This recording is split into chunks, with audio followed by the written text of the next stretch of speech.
नमस्कार प्यारे बच्चों, कैसे हैं आप? आशा करती हूँ अच्छे होंगे। तो आज हम करेंगे कुटिया में राजभवन के प्रश्नोत्तर।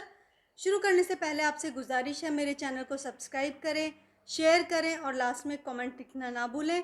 और कमेंट में मेंशन करें कि आप कौन से प्लेस को बिलोंग कर रहे हैं, ताकि मुझे पता चले मेरा वीडियो कहाँ तक पहुँच रहा है। तो चलिए शुरू करते हैं। तो पहला प्रश्न है, सीता जी का मन कहाँ भाया? उत्तर है, सीता जी का मन कुटिया में भाया।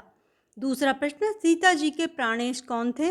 उत्तर है, सीता जी के प्राणेश रघुनंदन श्री राम थे। अगला प्रश्न है, सीता जी कुटिया को क्या समझती हैं? उत्तर है, सीता जी अपनी कुटिया को राजभवन समझती हैं। अगला प्रश्न, नवीन फल नित्य कहाँ मिला करते हैं? उत्तर है, नवीन फल नित्य डाली डाली पर मिला करते हैं। अगला प्रश्न, सीता की गृहस्थी कहाँ जमी? उत्तर है, वन में सीता की गृहस्थी जमी। वधू बनकर कौन आई? उत्तर है, वधू बनकर जानकी आई हैं। अगला प्रश्न, सीता की सखियां कौन हैं? सीता की सखियां मुनि बालाएं हैं। अगला प्रश्न है, सीता जी अपनी कुटिया में कैसे परिश्रम करती हैं? उत्तर, सीता पहले श्री राम के साथ राजभवन में रहती थी, लेकिन जब वह राजभवन छोड़कर वन में आई, उन्होंने अपने सारे काम स्वयं करना शुरू कर दिया। उसके साथ कोई भी दासी नहीं आई थी।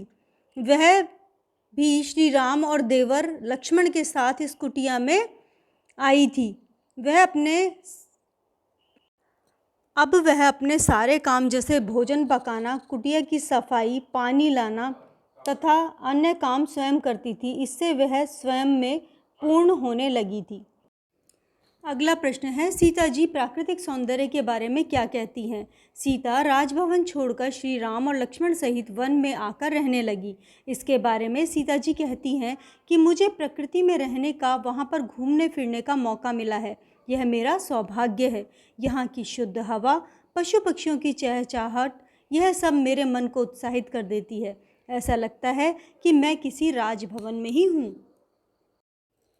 अगला प्रश्न है, कुटिया में राजभवन कविता का आशय संक्षेप में लिखिए। सीता जी अपने देवर लक्ष्मण और पति श्री राम के साथ वन में आई और वहां अपनी छोटी सी कुटिया में रहने लगी। अब वही कुटिया उसे राजभवन की तरह लगने लगी है। उसी कुटिया के सारे काम सीता जी स्वयं करती हैं। उनके पास यहाँ काम करने के लिए कोई दासी नहीं। यही वह अपना राज्य सुख सकती हैं। वह कहती हैं कि प्रकृति में जो धन है और जो राज वैभव है वह अमूल्य है। आगे है, संदर्भ भाव स्पष्ट कीजिए। औरों के हाथों यहाँ नहीं पलती हूँ, अपने पैरों पर खड़ी आप चलती हूँ। श्रमवारी बिंदु फल स्वास्थ्य श्रुति फलती है, अपने अंचल से व्यंजन आप झलती हूँ। प्रसंग है यह प्रत्यक्ष साहित्य वैभव इस पुस्तक में कुटिया से राजभवन इस कविता से लिया गया है। इस कविता के रचनाकार मैथिली शरण गुप्त हैं। संदर्भ, इन पंक्तियों में सीता कहती हैं कि मैं यहाँ स्वावलंबी हो गई हूँ। मैं यहाँ पर ऐसा महसूस करती हूँ जैसे राजभवन में रह रही हूँ। स्पष्टीकरण, इन पंक्तियों में सीता जी कहना चाहती हैं कि मैं यहाँ पर किसी पर निर्भर नहीं रहती। मैं यहाँ अपने काम खुद करती हूँ। जीवन में अगर सच्चा आनंद प्राप्त करना है तो हमें परिश्रम करना होगा। मेहनत करने से ही हमें आनंद मिलता है। अगला प्रश्न है, कहता है कौन भाग ठगा है मेरा, वह सुना हुआ भय दूर हुआ है मेरा।